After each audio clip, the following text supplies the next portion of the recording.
Welcome everyone. तो शुरुआत कर रहे हैं आज का डाउट सेशन, जिसमें कि हमारे सामने एक क्वेश्चन है।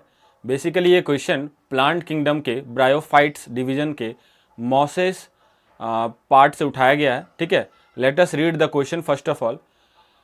इन अ मॉस द स्पोरोफाइट, आपको पता है कि मॉस में जो है स्पोरोफाइट एंड गैमेटोफाइट दो स्टेजेस होते हैं, तो आपको उस पर बेस्ड क्वेश्चन है। आप क्वेश्चंस को रीड करें बढ़िया से पहले। Produces gamete that give rise to the gametophyte, पहला ऑप्शन ये है कि स्पोरोफाइट क्या होता है बच्चा, क्या वो गैमिट प्रोड्यूस करेगा जो कि गैमेटोफाइट को गिव राइज करेगा। दूसरा है arises from a spore that produced from the gametophyte, मतलब कि ये उस स्पोर से अराइज होता है जो गैमेटोफाइट प्रोड्यूस करता है। ओके, नेक्स्ट है manufactures food for itself as well as for gametophyte, मतलब कि स्पोरोफाइट अपने लिए साथ साथ गैमेटोफाइट के लिए भी खाना बना करके मैन्युफैक्चर करता है, फूड करता है, ऐसा आपसे पूछा जा रहा है। तो आप अभी देखोगे, मैं आपको बता रहा हूँ, एक्सप्लेन कर रहा हूँ। और आखिरी का ऑप्शन है is partially parasitic on the gametophyte, यानी इसमें से आपको ये पूछा जा रहा है कि which is the best selected options you need. तो इससे पहले कि हम इसको करें, ये हमें जानकारी होना चाहिए कि मॉस का लाइफ साइकिल कैसा होता है। तो let us see and draw the life cycle of moss. पहले मैं यहाँ पे आपको बेसिकली मॉस का एक लाइफ साइकिल बनाकर दिखाता हूँ। देखिए, सबसे पहले अगर हम बात करें तो इसमें लीफी स्टेज होता है और जिसको हम प्रोटोनिमा कहते हैं। तो लीफी स्टेज में बेसिकली दो पार्ट होता है बच्चा, एक होता है एंथ्रोजॉइड्स, एक होता है एंथ्रोजॉइड्स और एक होता है आर्किगोनियम, एक होता है आर्किगोनियम। ठीक है, ध्यान दीजिएगा। अब ये आर्किगोनियम क्या बनाएगा, archegonium will form egg and antherozoid will form a sperm, you can say that is male gamete. जब ये फ्यूज कर जाएंगे, जब ये फ्यूज कर जाएंगे तो क्या बनाएगा बच्चा, जायगोट बनेगा, है ना। और ये जायगोट फर्दर क्या होगा, इम्ब्रायो बनाएगा। इम्ब्रायो बनाएगा कि नहीं बनाएगा, और ये इम्ब्रायो फर्दर क्या बनाएगा, बोलिए। इम्ब्रायो में ही आपका स्पोरोफाइट लेटर ऑन जनरेट करेगा and this will have capsule, इसके पास कैप्सूल होंगे। कैप्सूल के अंदर स्पोर मदर सेल्स होंगे, स्पोर मदर सेल्स होंगे, और इस स्पोर मदर सेल्स में से जब मियोसिस होगा तो स्पोर्स बनेगा बच्चा। क्या बनेगा, बोलिए, स्पोर्स बनेगा। ठीक है, और उसके बाद ये स्पोर्स फर्दर आपको प्रोटोनिमा बनाएगा। और कैसा प्रोटोनिमा, इस समय आपके समय अभी प्रिमिटिव प्रोटोनिमा होंगे, जिसे मैंने प्राइमरी प्रोटोनिमा लिखा है। ठीक है, फिर सेकेंडरी प्रोटोनिमा बनेगा और फिर जाकर के ये लीफी स्टेज, जिसको गैमेटोफाइट बोल रहे हैं हम, लीफी स्टेज गैमेटोफाइट आएगा। ठीक है, तो यहाँ है गैमेटोफाइट और यहाँ है स्पोरोफाइट। अब आपके सामने पूरा इमेज क्लियर है कि ये लाइफ साइकिल मॉसेस का कैसा होता है। Now you can correlate the option और आंसर दे। क्या बोला जा रहा है कि स्पोरोफाइट, देखिए ये स्पोरोफाइट है, it is produces gamete that give rise to gametophyte.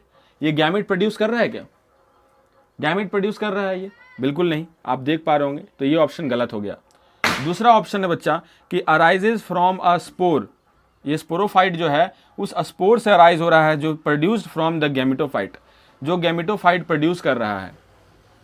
तो बताइए, ये गैमेटोफाइट क्या इसे प्रोड्यूस कर रहा है यहाँ पर, बताइए। ये गैमेटोफाइट यहाँ पे, गैमेटोफाइट गैमिट प्रोड्यूस करता है, स्पोर्स नहीं। स्पोर्स तो स्पोरोफाइट प्रोड्यूस करता है, तो ये भी ऑप्शन गलत हो गया। ठीक है, अब आते हैं सी ऑप्शन में बच्चा। सी ऑप्शन बोला जा रहा है कि manufactures food for itself as well as for the gametophyte.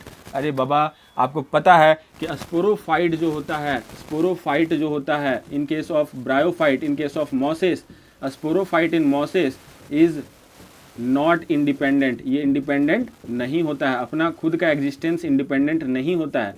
तो ये कैसे खुद के लिए भोजन बना सकता है और कैसे ये अपने गैमेटोफाइट के लिए भी भोजन बना सकता है, नहीं होगा, ये पॉसिबल नहीं है। It is actually parasitic on gametophyte, यानी स्पोरोफाइट जो है वो गैमेटोफाइट पर पैरासाइट है। तो ये भी ऑप्शन गलत हो गया। तो basically we will go for D option.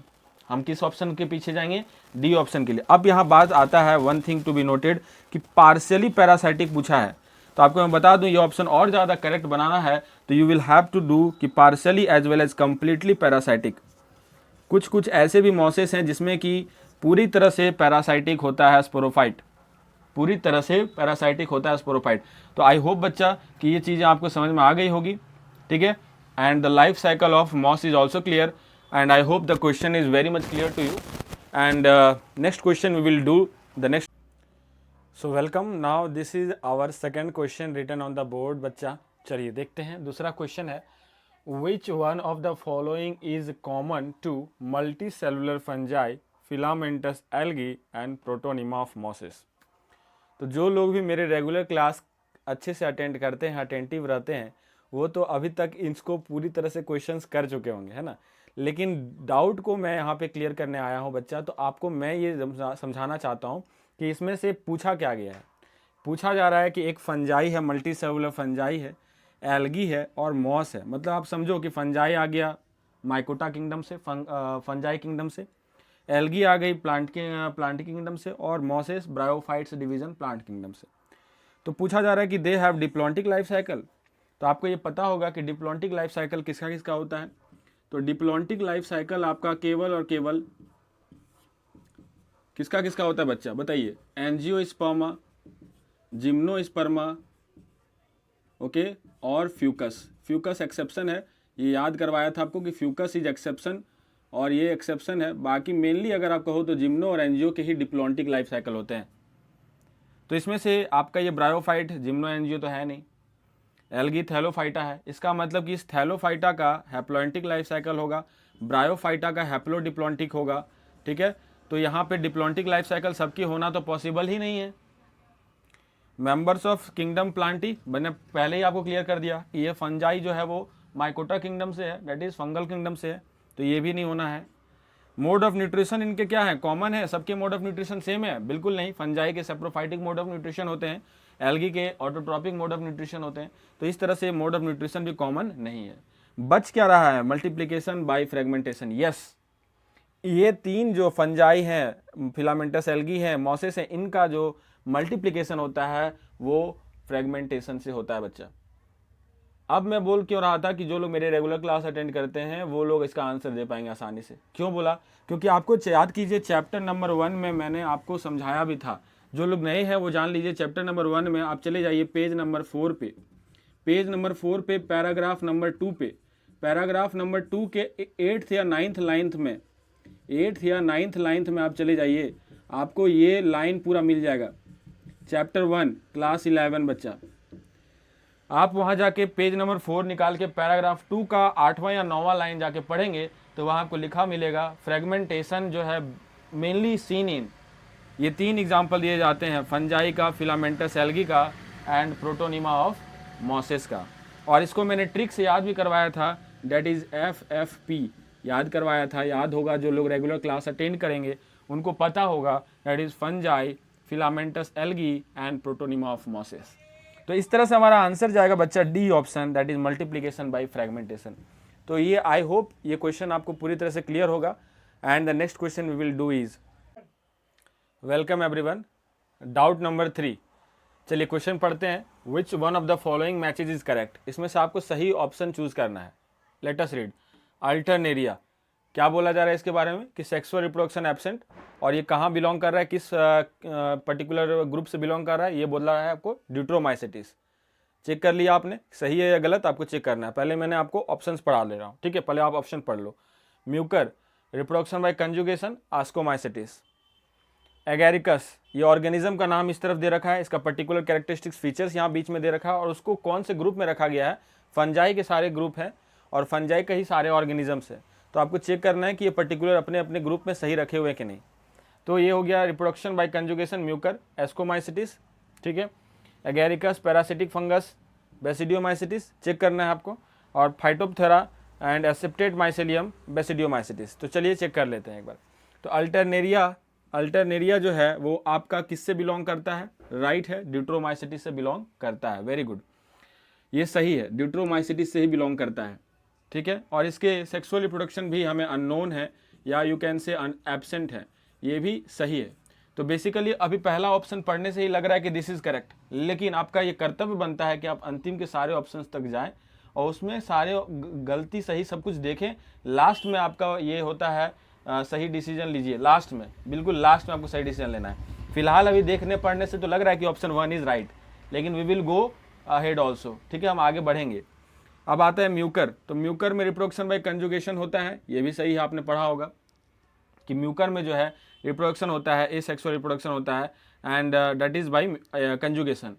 अब बात कर लेते हैं कि कौन से ग्रुप से बिलोंग करता है। तो ये एस्कोमाइसिटीज का एग्जाम्पल है, म्यूकर नहीं है। म्यूकर बिलोंग्स टू फाइकोमाइसिटीज बच्चा। म्यूकर किससे बिलोंग करता है? फाइकोमाइसिटीज से, तो ये गलत हो गया। अब बात कर लेते हैं एगैरिकस की। तो एगैरिकस पैरासिटिक फंगस है, ये बिल्कुल गलत है। एगैरिकस सेप्रोफाइटिक फंगस होता है, इट इज़ नॉट पैरासाइटिक, ये सेप्रोफाइटिक होता है।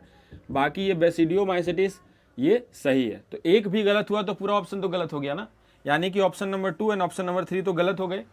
अब ऑप्शन 4 पे आओ, फाइटोप्थेरा, ये एसेप्टेड माइसेलियम होता है, बिल्कुल सही है। सिनोसाइटिक माइसेलियम होता है, ये सही है। और ये बेसिडियोमाइसिटिस से नहीं, ये बिलोंग करता है, ये भी बिलोंग करता है फाइकोमाइसिटिस से, ये भी बिलोंग करता है फाइकोमाइसिटिस से। तो ये ऑप्शन गलत हो गया, इसका मतलब ये भी गलत हो गया। तो एज अ होल जब ये तीनों गलत हैं तो अब ये कह सकते हो कंप्लीट प्रूफ के साथ, कंप्लीट सेटिस्फैक्शन के साथ कि 1 नंबर ऑप्शन आपका 100% करेक्ट है। अब ये समझिए कुछ बातें इस पे कर लेते हैं जो भी बाहर के क्वेश्चंस आ गए थे। तो अब ये दिखाने के लिए मैं आपको समझा देता हूँ कुछ बातें जो इसमें समझने लायक है। वो ये बात है कि अगर आप तुम देखो जैसे suppose that sexual reproduction absent, तो ये आपको पता है ड्यूट्रोमाइसिटिस में सेक्सुअल रिप्रोडक्शन एब्सेंट होता है, ठीक है। ड्यूट्रोमाइसिटिस के ऑल भी एग्जांपल्स आपको याद होंगे, ठीक है, वो सब भी याद कर लो। बाकी इसमें बेटर आपको क्या करना है, इस क्वेश्चन को और अच्छा ग्रैस्प क्या करना है इससे, एग्जाम्पल्स पर्टिकुलर फंजाई के याद रखने होंगे। जो मेरे रेगुलर क्लास में मैंने एक ट्रिक के साथ एग्जाम्पल्स याद करवाए थे, जैसे कि फाइकोमाइसिटिस का याद करवाया था, राम करके याद करवाया था, याद आ रहा है? तो राइजोपस, म्यूकर, एल्ब्यूगो, इस तरह से याद करवाया था वहाँ पे। तो आप क्लासेस भी रेगुलर अटेंड करो, then it will be beneficial to you also. अब बात कर लेते हैं फाइटोप्थेरा इन्फेस्टेंस की। तो इसकी एक खासियत होती है, ये एक फेमाइन कॉज किया था, याद है?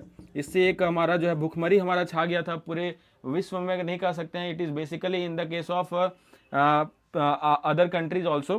तो इसमें से कौन सा बीमारी होता है? You know that is late blight of potato. Late blight of potato इसी से कॉज होता है, फाइटोप्थेरा इन्फेस्टेंस, ठीक है। 1845 की फेमाइन जो आई थी वो इसी के वजह से आई थी, ठीक है। तो ये सारी चीज़ें कुछ बेसिक है, इसके बाद भी आप जानकारी लो क्वेश्चंस को करने का मतलब ये है कि क्वेश्चन से कुछ ना कुछ हम सीखें। बेटर है कि क्वेश्चंस हमें कुछ सिखाए, एंड ऑप्शंस आप पढ़ो और गलत वाले ऑप्शंस पे भी ज़रा एक बार नज़र दौड़ा लो, ठीक है बच्चा। So thank you so much, this is Sushil Kumar Mishra, thank you so much.